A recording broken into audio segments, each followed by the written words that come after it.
Hello traders, Nick Shaheen here looking at Tesla. I'm getting a lot of questions about it, so I'm going to redo another video. Last one I did a while back, I touched up on it inside another video recently, so this is a just Tesla video. But it has a lot of lessons for me. I learned a lot, and there are ways to trade it. So first of all, before I forget, at the end there will be a subscribe to this channel on YouTube pop up on the left hand side, I think. Hit it, it's free. And also set the reminder, the little bell they have in order for you to get notifications of new videos to pop. Below in the description, there's a link to the chat room if you want to discuss things on a daily basis. It's tons of fun, a lot of opportunity, a lot of eyeballs in there. Only nice people allowed. All right, so the crazy action is dying down a little bit. This looks like an insane chart. I'm going to mention a name that's going to piss off some people. TSLA. Not saying they're the same kind of company. This one has better fundamentals, obviously. TSLA is like one day went to 300, and that marked the top for a long, long time. So I could probably say that this day is not going to repeat anytime soon, and that could also be a big top to overcome. Speaking of top, markets are open, and it looks pretty frisky right here. So, not to diss the company, the fundamentals are a lot better now than before, and the thesis is that everybody believes that it's not a car company. Although every headline we see is about car production, I would like to see more about the income, actual income that's coming from other stuff, the other stuff that's exciting, the roof tiles, the battery aspect, licensing and all of that. So it'd be nice to see that. Then I can buy into this huge markup, because as a car company, woo, there we go. It is a potential disaster from a valuation perspective. It's too expensive for a car company, but I get it. It's more than a car company, so I'm not dissing it from a fundamental perspective. So time frame matters. And if my time frame is a long time to own Tesla, then I shouldn't even worry about the short-term gyrations. This would be exciting stuff, and maybe I book 1 or 2 shares out here and make up, lower my entry point than the other ones, kind of a thing. So I'm not dissing it. Long-term, it's a different discussion than what I'm talking about now. Now we're talking price action. Okay, so I'm going to put some lines on there to share kind of what I saw recently. So these are my lines. I was short Tesla. I shorted it before the crazy, insane rally, just for trading perspective, successfully a couple of times. And the last time was not successful, but because I had an iron condor, I was able to get out with minimal damage. Above 360, I think it was, I said, whoop, trigger, it's going to 400, so I'm out. And they said, really, 400? And it was right here. So yeah, I was, and this was my upside eyeball target at the time, and I said it's open air above that. Sure enough, woo, they ran with it. So I'm going to delete this little short-term blip here, and another little short-term blip here. So updating my charts as we go. So this is what I saw, and I saw a zone of consolidation here when it dipped and came back to it. So it either is resistance, but it's also the opportunity. They took over the resistance, and then it became the opportunity, and then they ran again, another ledge, and this ledge is kind of important.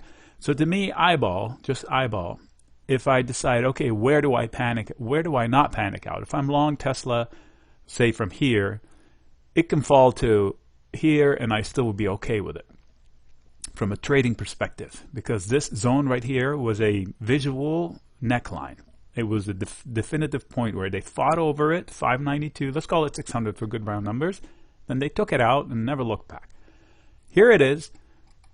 Short term, it is very tight. So it has, getting over a cold, higher lows. You can argue that that's starting to break down. Now don't get freaked out with what I'm drawing here. This is normal for me. And lower highs. So any which way you slice it, the range, the range is tightened quite a bit, correct? So it went from wild and crazy not too long ago, and it's coming into a point to where the highs and the lows are getting closer and closer. So there's a lot of energy collected, and it's going to break out, up or down. I don't know, but I know the scenarios. If it breaks down, they're going to try to stop here first at 687, 85. They might bounce a little bit. They're going to retest it, and if it doesn't hold, they're going to finish the job and get down to the low sixes. Okay, that's my opinion. If it goes down, I'm not calling the direction. I'm just telling you how I would trade it. I would wait. If they take it out, it's either this line that they take out at 790 or 810. And then if they do, they're going to run through and they're going to fail somewhere at around 840, 825, 30, something like that. Somebody mentioned that.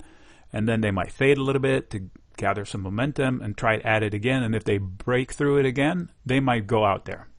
Now, this line is a big line in my opinion. And in fact, I'm going to put it right here. I'm going to draw, just put a line here to remind me for a long time that this place was a battle zone. And I'll tell you why. This is called a doji. If you don't know what a doji is, it's basically indecision. Looks like a plus sign. So they open it. The candle says they opened it that day. This is a daily candle. They rallied to the moon. They went up to 965 or whatever. And then they sold it down, or vice versa. I can't remember which was first, to 834. Big range. And they said, you know what? So first, I love it. No, wait, I hate it. No, wait, you know what? I don't know. So I'm going to close it exactly where I opened it. That's what happened. That's why a candle looks like that. So that's a point of indecision. So what I usually do, I note the middle of it, where they're sure of it. They were unsure here and unsure there. So these two lines are also important. So I'm going to put a box around them. So let's see here. Something like this. I'll update and clean it up later. But this is how my method works. So what do? On a daily basis. I rarely trade on a daily basis charts. I go deeper. So on a daily basis, the range went from wild and crazy to pinpoint almost. I mean, this is a wide range, but for Tesla, it's pinpoint. And it has two scenarios, upside and downside. I'm aware of both. That's how I can use this chart to manage my trade. What if I'm really active? What if by the way, today I'm smelling shenanigans in the overall markets. I'm seeing things that just don't make sense. So if I would book some profits just in case. I'm seeing things I can't explain on a wide variety of things. So too many, what is this? Kind of a thing. So note. Today is 212, by the way. So, wild and crazy. So if I'm faster trader, so I have to look at lower time frames. So I'm going to go down to 60-minute chart and reset it. Okay. Same message, tight. Okay, I'm going to go down to 30. About 15. So now it's, because of this, it's getting jumbled up. So it's all the same message. The tight zone getting tighter. You can see, I mean, this is a big, wide, but for Tesla, it's really tight. If you have Bollinger Bands, they're really squeezed, which means, the highs and lows are getting closer together. Decision time. So if I were to pick lines of action, I think it would find a lot of resistance right here at 820, 821. I think it will try to find support around 750 and again at 726 and a lot better support around 688. There's a gap all the way down to 650. So I know the downside scenario, and look, these are the lines I just, were they yellow? Anyway, no, these are the lines I drew. Okay, so these are the lines I drew before. Same type of deal. So it's hard to get more information out of 15-minute chart. So how about, I'm going to go to a 1-minute chart. That's too fast. 5-minute chart. Okay, so this is kind of today's action, basically, a few days. But you can see the 5-minute chart. They tried to hold that line. I posted it on Twitter not too long ago. If you don't follow me on Twitter, you could, or Stock Twits. And they lost it. And I had marked that line right there as 767, 768, and I said I noted this line at 758. So they've lost the first one. They're trying to hold the second one, and if they lose that, their last chance is down here at 752. And if that breaks down, then it's open air, so to speak, until the next level, which is somewhere around 740 to 730. So these are big wide ranges because it's a fast moving chart. I don't want to short Tesla for the sake of shorting Tesla. I am short Tesla by a debit put spread really mild to relieve the itch to short it, but it's a trade only. It's not a knock against the stock, and it's green, and on up days it's not losing money. So I don't understand that. It's the implied volatility is so high that it affects the prices of my bearish put spread.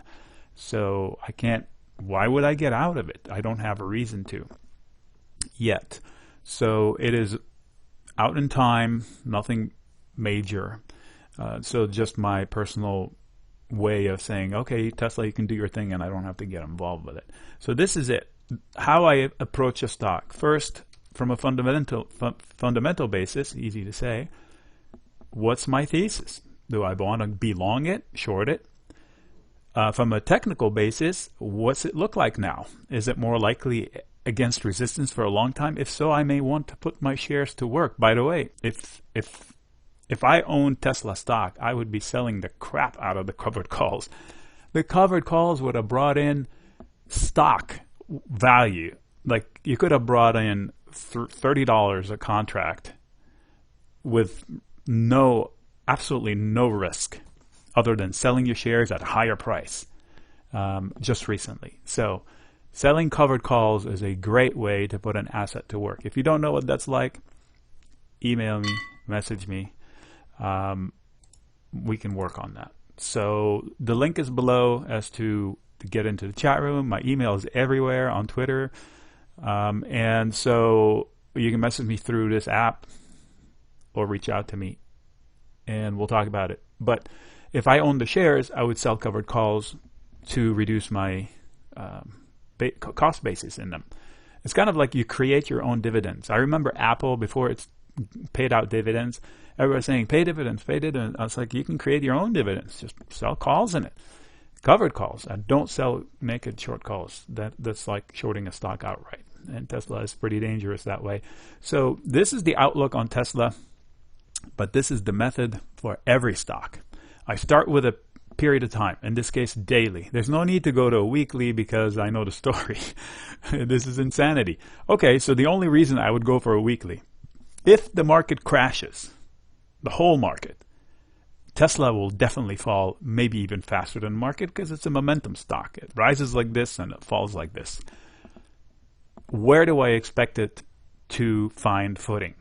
Just from everything I've just said. I'll give you a second to think about it. It's a zone, but if I were to draw a line, it's $400 because this is that one tick that started it all right there. $400. What was the low on that? 402.08 on that day. It's that week, I'm sorry. These are weekly candles. But in general, this whole consolidation zone is support.